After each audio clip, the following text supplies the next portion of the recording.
Assalamualaikum warahmatullahi wabarakatuh. Hai deh kamu semuanya. Di video pembelajaran kali ini kita akan membahas tentang termoregulasi. Adik-adik tahu nggak sih apa itu termoregulasi? Termoregulasi itu merupakan suatu pengaturan fisiologis tubuh manusia mengenai keseimbangan produksi panas dan kehilangan panas sehingga suhu tubuh dapat dipertahankan secara konstan. Dan yang mengatur termoregulasi itu yaitu hipotamulus. Pembahasan selanjutnya yaitu macam-macam suhu dan keseimbangan suhu dalam termoregulasi. Yang pertama itu suhu inti. Suhu inti adalah suhu dari tubuh bagian dalam dan besarnya selalu dipertahankan konstan sekitar kurang lebih 1 derajat Fahrenheit dari hari ke hari kecuali bila seseorang mengalami demam. Nah, yang kedua itu ada suhu kulit. Suhu kulit menggambarkan suhu kulit tubuh, jaringan subkutan, batang tubuh. Suhu ini berfluktuasi dipengaruhi oleh suhu lingkungan. Yang terakhir ada suhu tubuh rata-rata. Pada mekanisme pertukaran panas, mari kita tonton video berikut ini. Baiknya, kita harus memahami dan mengetahui prinsip perpindahan kalor. Nah teman-teman, prinsip perpindahan kalor yaitu besar kalor yang dilepaskan sama dengan kalor yang diterima. Nah teman-teman, benda yang melepaskan kalor adalah benda yang bersuhu lebih tinggi. Sedangkan benda yang menerima kalor adalah benda yang bersuhu lebih rendah.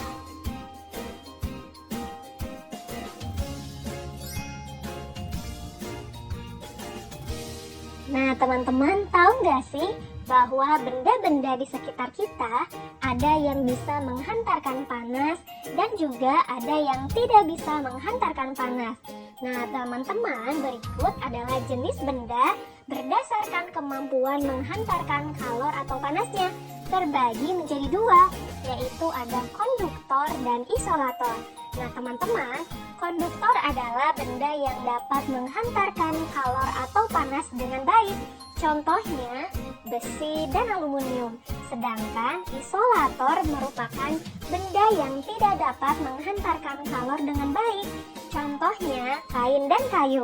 Jadi teman-teman sekarang tidak perlu heran lagi ya saat melihat ibu teman-teman mengangkat panci dengan kain di tangannya, karena kain termasuk benda isolator atau tidak dapat menghantarkan panas dengan baik. Selanjutnya, pernahkah teman-teman merasa bingung kenapa saat sendok dimasukkan ke dalam air panas, sendok ikut menjadi panas? Atau mengapa saat di dekat api unggun, badan kita menjadi hangat? Ada yang tahu jawabannya? Iya betul. Nah teman-teman harus tahu bahwa peristiwa itu terjadi karena benda panas memberikan kalor pada benda dingin. Nah sekarang kita akan mengetahui macam-macam kalor. Nah teman-teman, panas dapat berpindah melalui 3 cara, yaitu secara konduksi, konveksi, dan radiasi. Nah untuk masing-masing penjelasannya akan saya jelaskan, teman-teman jangan lupa menyimak ya.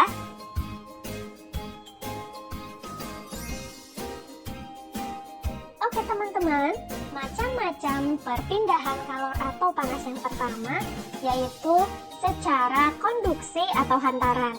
Nah teman-teman, konduksi adalah perpindahan panas melalui zat padat yang tidak ikut mengalami perpindahan. Artinya, perpindahan kalor pada suatu zat tersebut tidak disertai dengan perpindahan partikel-partikelnya. Nah teman-teman, berikut adalah contoh perpindahan panas secara konduksi. Contoh yang pertama yaitu benda yang terbuat dari logam akan terasa hangat atau panas jika ujung benda dipanaskan. Misalnya ketika memegang kembang api yang sedang dibakar. Kemudian contoh selanjutnya yaitu knalpot motor menjadi panas saat mesin dihidupkan. Contoh yang ketiga, tutup panci menjadi panas saat dipakai untuk menutup rebusan air. Dan contoh yang keempat yaitu sendok besi yang ikut panas setelah digunakan untuk mengaduk teh panas.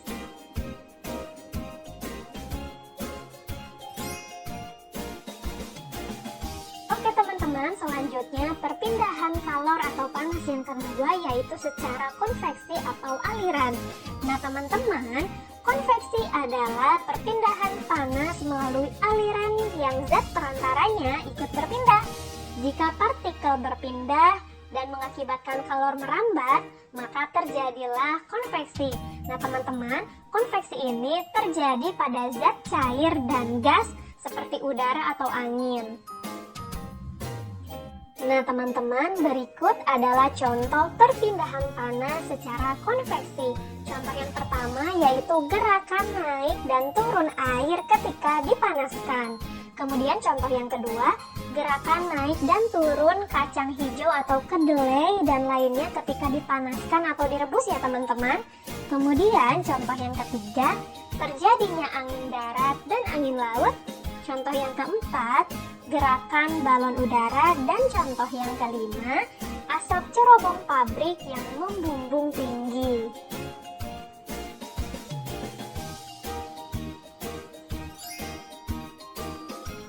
Oke, selanjutnya perpindahan kalor atau panas yang ketiga yaitu secara radiasi atau pancaran. Nah teman-teman, radiasi adalah perpindahan panas tanpa zat perantara. Artinya langsung ya teman-teman, radiasi biasanya disertai cahaya. Nah teman-teman, berikut adalah contoh perpindahan panas secara radiasi. Contoh yang pertama, panas matahari sampai ke bumi walau melalui ruang hampa. Contoh yang kedua, tubuh terasa hangat ketika berada di dekat sumber api. Kemudian contoh yang ketiga, menetaskan telur unggas dengan lampu. Dan contoh yang keempat, pakaian menjadi kering ketika dijemur di bawah terik matahari.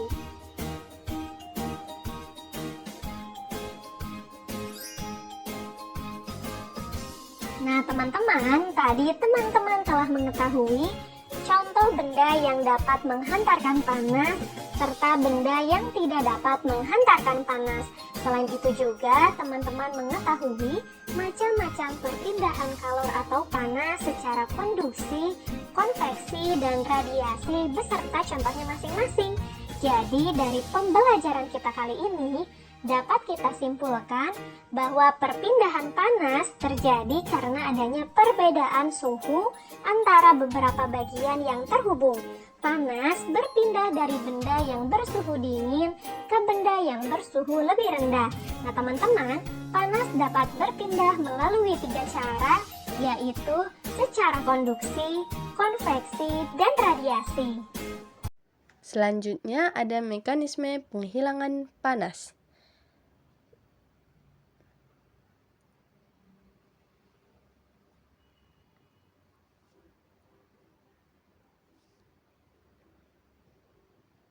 Faktor yang mempengaruhi termoregulasi dan akibat dari perubahan suhu terhadap tubuh, salah satunya itu berolahraga. Mari kita tonton video berikut ini.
pembahasan terakhir nih, termoregulasi pada yang poikilotermik dan homotermik. Mari kita saksikan video berikut ini. Berdasarkan kemampuan yang dimilikinya dalam mempertahankan suhu tubuh, hewan dapat dibedakan menjadi dua, yaitu Poikilotherium dan Homoeotrum. Hewan Poikilotherium merupakan hewan yang suhu tubuhnya ini selalu berubah atau tidak stabil seiring dengan berubahnya suhu pada lingkungan. Sementara itu, hewan Homoeotrum merupakan hewan yang suhu tubuhnya dapat selalu konstan atau tidak berubah, sekalipun suhu pada lingkungannya mengalami perubahan atau bahkan sangat berubah. Menurut konsep kuno yang ada, Poikilotherium ini diartikan sama dengan hewan berdarah dingin, dan Homoeotrum diartikan sama dengan hewan berdarah panas. Misalnya pada kehidupan antara kadal dan mamalia yang terdapat pada daerah gurun. Kita tahu sendiri bahwa kadal termasuk dalam kelompok hewan Poikilotherium, sedangkan mamalia termasuk dalam kelompok hewan Homoeotrum. Suhu tubuh hewan Poikilotherium umumnya lebih rendah daripada suhu tubuh hewan Homoeotrum. Akan tetapi dalam keadaan tertentu, ketika suhu lingkungan pada daerah gurun mencapai 50 derajat Celcius, suhu tubuh seekor kadal dapat menjadi lebih tinggi, misalnya 42 derajat Celcius, jika dibandingkan dengan suhu tubuh mamalia gurun, yang suhunya tetap atau stabil pada kisaran 37 atau 38 derajat Celcius. Dari salah satu contoh tersebut, di sini cukup jelas bahwa penggunaan istilah hewan berdarah dingin dan hewan berdarah panas sama sekali tidak tepat. Oleh sebab itu, lebih baik mulai sekarang kita terbiasa untuk menggunakan istilah hewan Poikilotherium bagi hewan berdarah dingin dan hewan Homoeotrum untuk hewan berdarah panas.